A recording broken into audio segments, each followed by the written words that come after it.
treat her like your number one baby. Put my bitches on yachts, we don't do jet skis. Put your ice on rocks, they need to help me.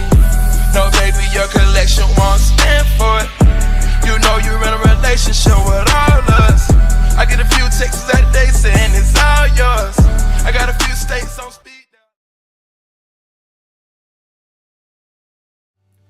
Hi, my name is Kathy Sanchez and I am a scientist, and I'm going to be telling you guys why we should start reducing emission as soon as possible. So it is important to reduce emission because greenhouse gases such as carbon dioxide traps heat, which helps warm the globe. But now the Industrial Revolution is now causing an overall warming of the planet that is having impacts around the globe. And the burning of fuel generates not only carbon dioxide, but also air pollutants that are harmful to human health.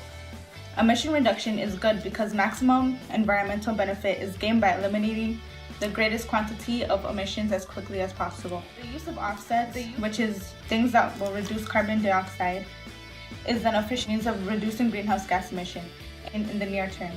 Ways we can reduce emission is by reducing, reusing, recycling, using less heat and air conditioning, replacing our light bulbs, driving less, buying energy, using the off-switch, or planting trees, etc. If no action is taken into reducing emission, it is estimated that there will be up to a 4.5 degrees Celsius increase in global temperatures by 2100. Also, many think that reducing emissions could prevent premature deaths. Planet Earth has already warmed 1.26 degrees Celsius above pre-industrial averages, which is dangerously close to the 1.5 degrees Celsius limit set by internationally policymakers for global warming. The North and South poles are warming much faster than the average global temperature. Ice sheets in both the Arctic and Antarctica are melting. Ecosystems on both land and in the sea are changing. A 2011 report from the International Energy Agency states that if we don't get off our current path of polluting, then we're looking at an Earth 6 degrees Celsius warmer. There are many reasons we need to eliminate emissions. The climate is changing rapidly. If that pace is slow, the affairs of nature and human beings can adapt more readily. The total amount of change, including sea level rise, can be limited, and this is why we should all help and fight for emission reduction. My name is Joseph and I'm an oil executive representative.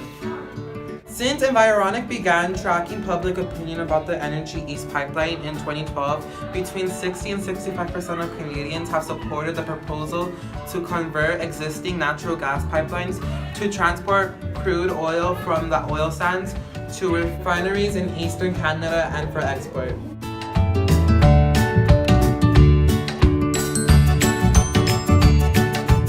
Most recent survey completed between November 25th and December 4th, 2015, nearly 1 in 5 Canadians, 18%, strongly supported the Eastern Pipeline proposal, while slightly fewer, 13%, were strongly opposed. The upshot in that almost 7 in 10 Canadians have soft opinions on this matter.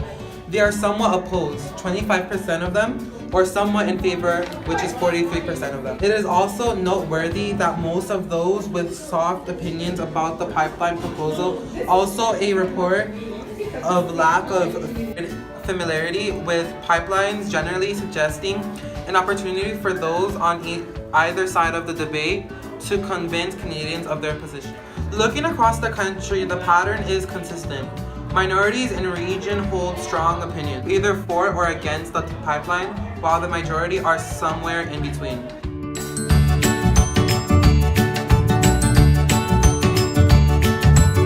Quebec stands out as having the highest proportion of residents who strongly oppose the pipeline. Others cite economic and job-related reasons, most often followed by efficiency arguments, nationalistic sentiments, and then environmental reasons.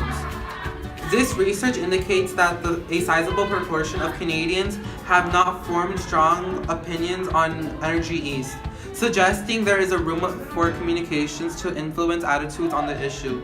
The research also suggests that in addition to economic arguments, other factors such as regulatory confidence, and safety and environmental concerns are also important considerations. When we began tracking Canadians' attitudes towards oil sands of development in 2008, 45% thought that overall development was good for Canada because of the economic benefits and jobs it could offer. Meanwhile, 36% of Canadians thought that oil sands development was bad for Canada due to the concerns of environmental damage and climate change. When it comes to environmental concerns, about 2/3 of Canadians express definite or extreme concern about things such as water and air quality, habit loss, and the possibility of major oil spill. Thinking about oil and gas producers, specifically Canadians, tend to associate these with environmental concerns such as toxic chemicals, climate change, and the contamination of air, water, and soil.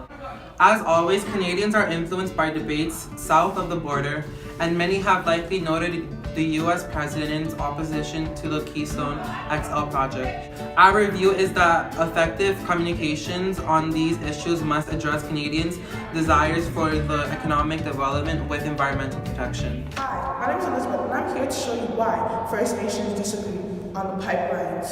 Come along. From pipelines to electric dams, Indigenous Canadians are helping lead the charge against some countries' largest natural resource development programs.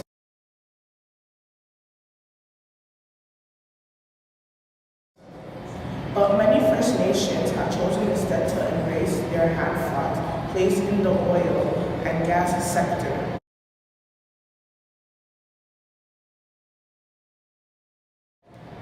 Several First Nation municipalities and environmental groups that are opposed to the expansion in British Columbia will be arguing their position in the Federal Court of Appeal over the next 2 weeks. Did you know government approval of the Kinder Morgan Trans Mountain Pipeline expansion is meeting fierce opposition in BC, British Columbia, including a vow from the Tesla Tooth First Nation. This is the beginning of the long battle to stop this protest. While some Indigenous activities gear up to fight expansion of the Kinder Morgan Trans Mountain Pipeline of the cities in the port, federal Liberal cabinet ministers say that there's no going back to one decision to approve the $7.4 million project. Indigenous people who are decidedly pro-development.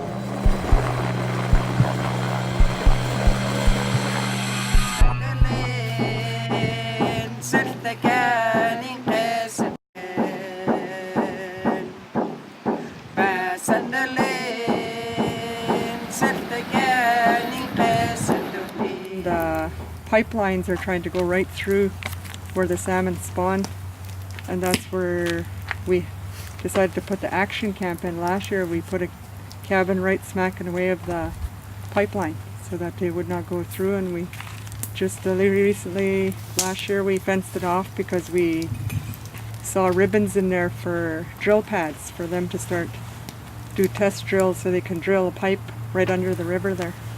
We've been hearing all the media of all these pipes breaking and waterways getting damaged, and we just not going to accept that risk because we don't want to be 25 years, 10 years down the road telling our kids, oh, we used to hunt moose here and we used to fish. We've never ceded or surrendered our lands to anybody here. There's no treaty. There's no relationship built with any government in the past. None of our people signed anything to let them make decisions on our territories.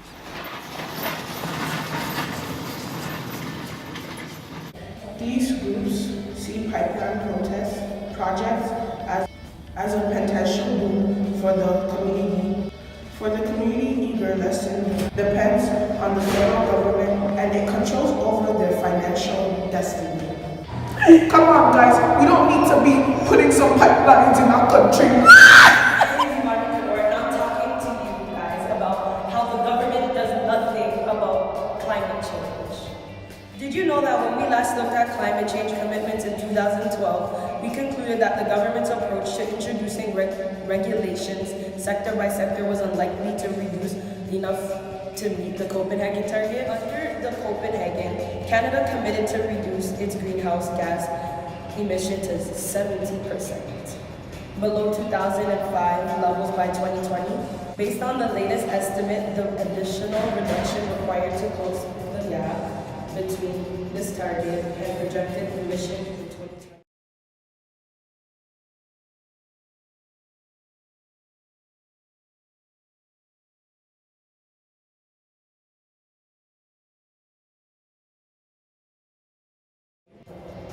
Under the Copenhagen Accord, Canada committed to reduce its greenhouse gas emission to 17%, below 2005 levels by 2020. Based on the latest estimates, the additional reduction required to the close gap between the target and projected emission in 2020 is about 120 megatons.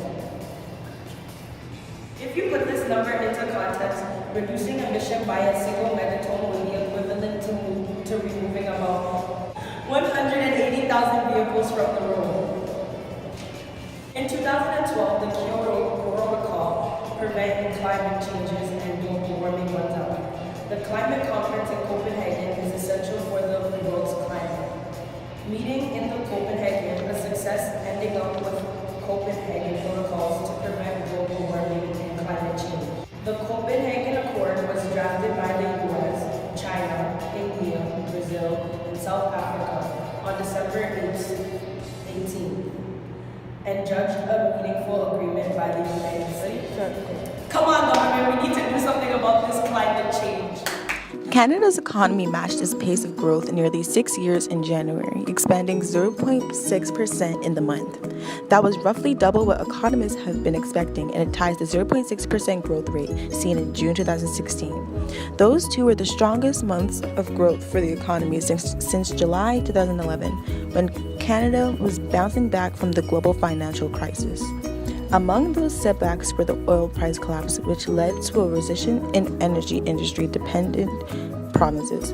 But growth was widespread, with manufacturing recording a 1.9% expansion. Countries that have made the least progress converting economic growth into well-being is number 1 for Greece, 2 Cyprus, Italy, Central African Republic, Barbados, Hungary, Finland, Spain, and France.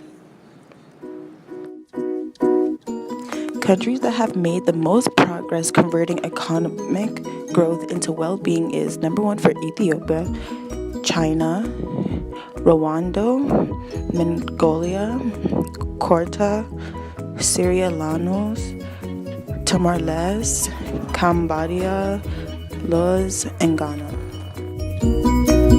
Countries best at converting economic growth into well-being is number 1 for Norway, Netherlands, Finland, Germany, Austria, Denmark, Switzerland, Iceland, Belgium, and Sweden. When it comes to those countries that have been making the most progress since 2006, the results are interesting.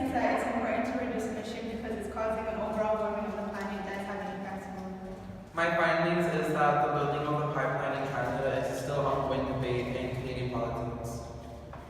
My findings is that the First Nation members do not agree with the pipelines, and the governments do not do anything about it. Okay. My findings is that the government doesn't do enough about reducing greenhouse gas emissions. I learned that Canada and other countries in the world have experienced financial.